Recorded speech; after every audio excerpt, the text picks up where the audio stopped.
Welcome to Cheater Confessions. Let's get started with today's story. I was sitting across from Miranda at the small kitchen table. We had just mailed the final payment for the wedding venue that afternoon. 3 months to go. Everything had a plan. Everything had a place. She stared at the surface of the table for a long moment, as if she was reading invisible words carved into the wood. "Paul," she said, her voice flat. "I can't go through with this." I looked up slowly. "What do you mean?" "I'm not ready to marry anyone. I need to figure out who I am without being someone's fiancée." She didn't cry. There was no shaking, no drama, only a strange calm. I nodded once. "Where are you going to stay?" "My friend Hannah Lopez said I can use her guest room for a while." "When?" "Tonight." That was the entire conversation. No long explanation, no apologies. She stood, walked into the bedroom, and zipped a small suitcase. I watched from the doorway as she placed clothes, a hairbrush, and her laptop inside. She moved like she was completing a task from a simple checklist. When she came back into the kitchen, she placed the engagement ring on the counter between us. "You're not saying anything," she said. "There's nothing to say," I answered. Miranda's eyes flicked to my face like she expected anger to appear at any moment. When it didn't, she grabbed the handle of her bag. I followed her down the narrow apartment hallway, past the framed photos of trips we had taken together, past the calendar filled with wedding appointments, past the life that had been scheduled down to the hour. At the door, she hesitated only briefly. "I'm sorry," she murmured. "I understand," I replied, though I didn't explain what that understanding really meant. She stepped into the hallway. I closed the apartment behind her. The silence settled in, thick and final. I looked at the ring on the counter one last time before placing it into a drawer. The wedding was no longer a future plan. It had become a canceled project, and the first thing I needed was a list. The first few mornings felt unreal. I woke up early, made coffee for one, and left the apartment at the same time as always. At the office, I spoke in meetings, answered emails, and acted normal. No one asked questions. No one needed to know yet. At night, I returned to quiet rooms. Instead of sitting on the couch, I opened my laptop and began to work. If the relationship was over, then the plan attached to it had to be reviewed. That was simple logic. I pulled up every contract linked to the wedding. Each one came with its own price and its own rules. The venue deposit sat at the top of the list. Non-refundable. The photographer came next. Non-refundable. The dress-fitting fee, the DJ booking, the airline reservation, all stacked up in neat lines. One by one, I placed them into a spreadsheet. No emotion, only facts. I also checked the joint credit card. Several charges stood out. Clothing orders, a deposit for a weekend retreat, expensive things I hadn't approved but had paid for anyway. Each line went into the same document. When I finished, I leaned back and stared at the final number. It didn't shock me. I had expected damage. What surprised me was how clean it looked written down. A week later, my phone rang. Miranda's name appeared on the screen. I let it ring twice before answering. "Hey," she said softly. "How are you doing?" "I'm fine," I replied. "I've been thinking about you. I know leaving wasn't easy, but I really hope we can still be in each other's lives. You've always been my best friend." I said nothing for a second. "This whole thing is hard for me too," she added. "I could really use your support right now." "You said you wanted freedom," I answered calmly. "Friends are honest with each other." "I am being honest." "Then you should review what I send you tonight." "What are you sending me?" Her voice sharpened. "Information," I said. "Read it first, then we'll talk." She hesitated. "Okay, I trust you." "I know," I replied, and ended the call. That evening, I attached the document, double-checked every number, and pressed send. The list was simple. The message was simpler. Actions had costs, and she was about to see the total.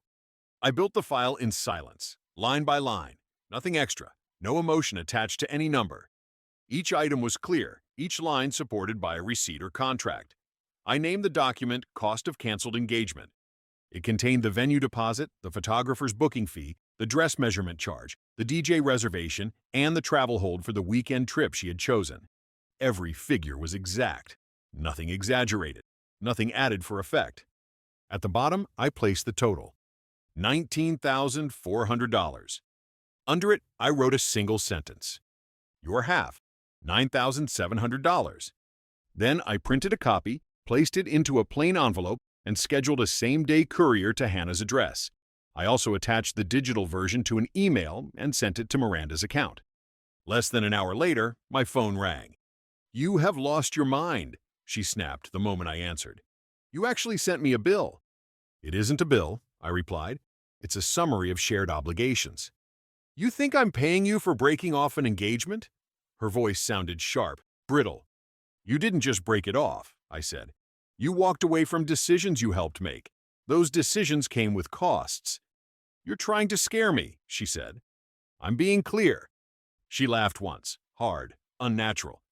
"This is who you really are, Paul. Cold, calculating. I knew it. You've always known who I am. That's why you trusted me with planning." "This is punishment," she argued. "No," I replied evenly. "This is division. Nothing more." Silence crept between us.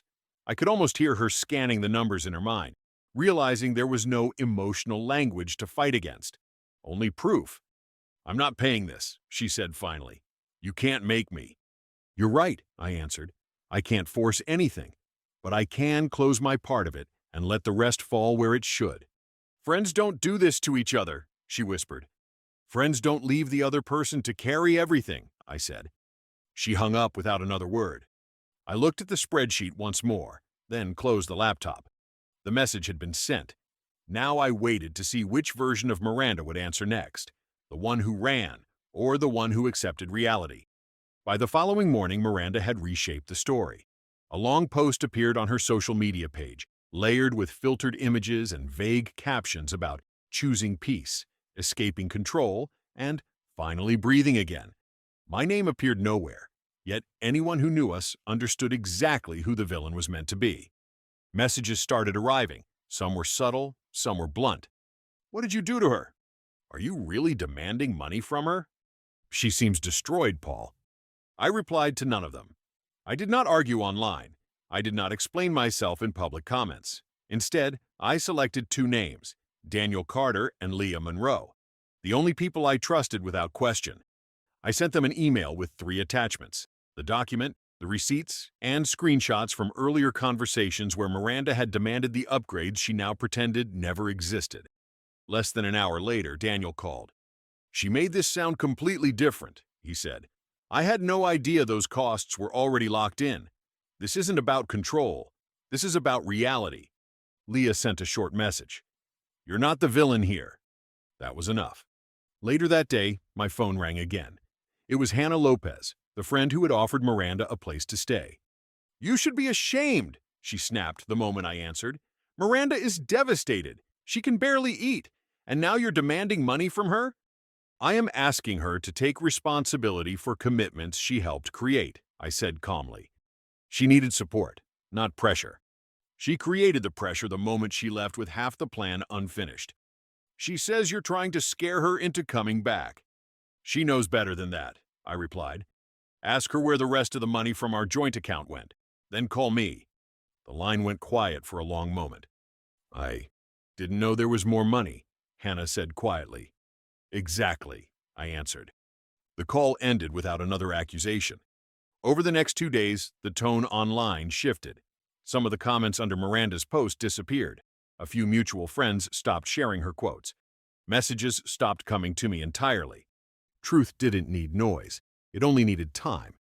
And while she tried to rebuild her story for an audience, I watched the first cracks appear in the world she had chosen over me.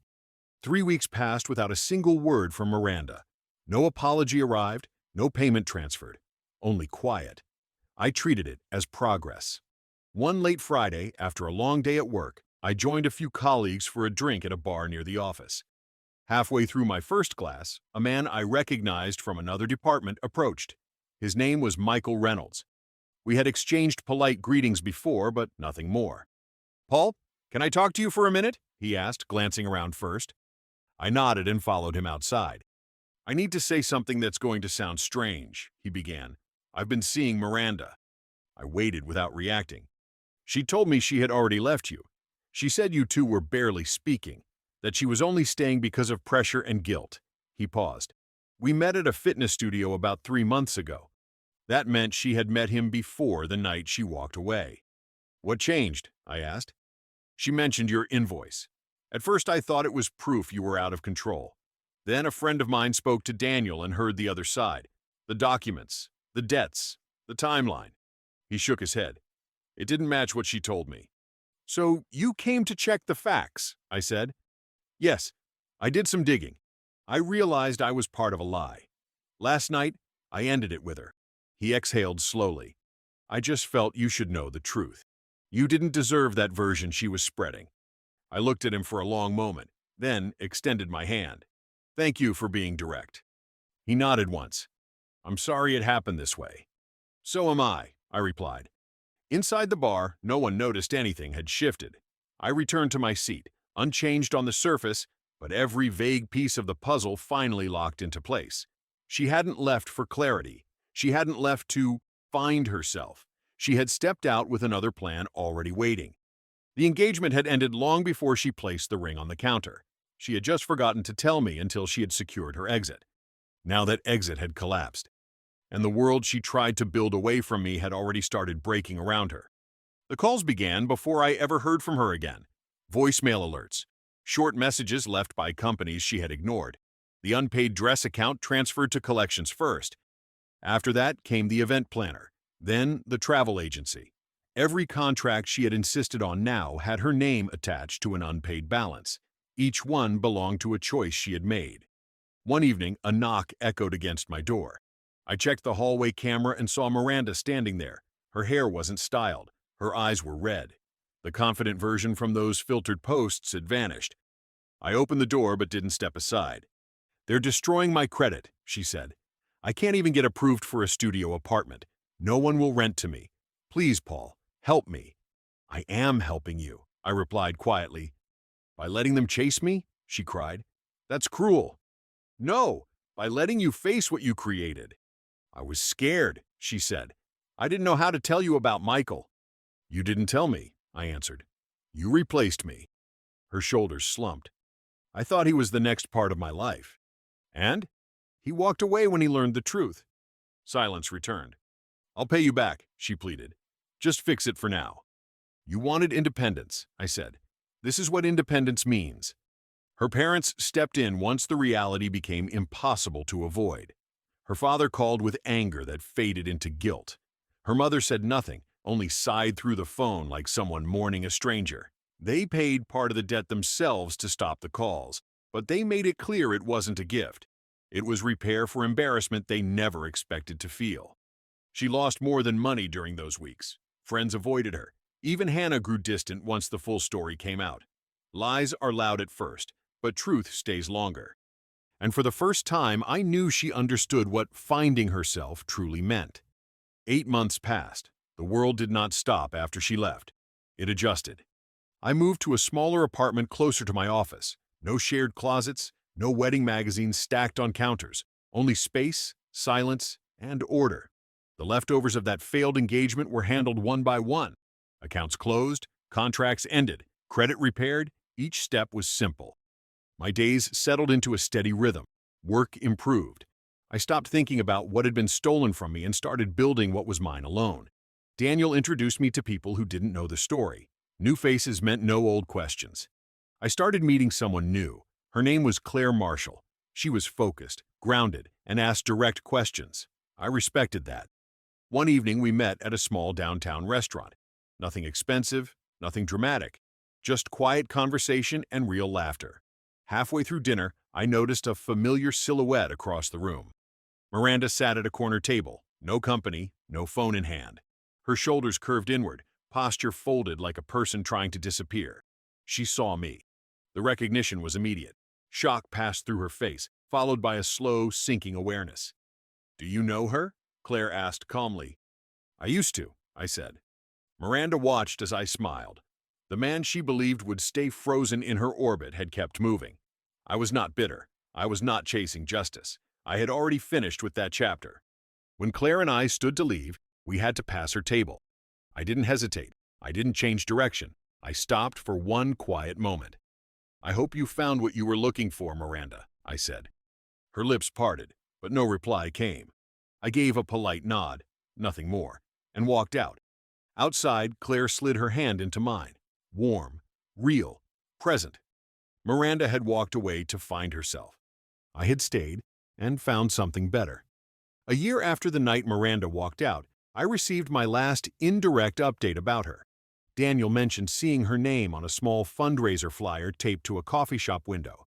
She was volunteering for a local housing charity, no big title, no spotlight, just a schedule of shifts. It wasn't dramatic. It wasn't glamorous. It was quiet, practical, and real. That felt right. I never reached out. She never reached out either. The distance stayed clean between us, untouched by nostalgia or unfinished sentences.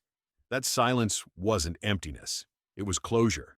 One afternoon, while sorting old files on my computer, I found the original document I had created the week she left. The spreadsheet, the clean list of costs, the simple title, Cost of Canceled Engagement. I didn't delete it. I closed it, archived it, and labeled the folder Completed.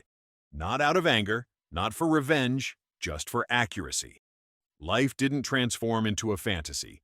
There were no dramatic victories, no perfect endings. But stability returned. Claire and I continued seeing each other, slowly, honestly, never rushing. There were no promises made for show, only consistent actions. That was all I needed.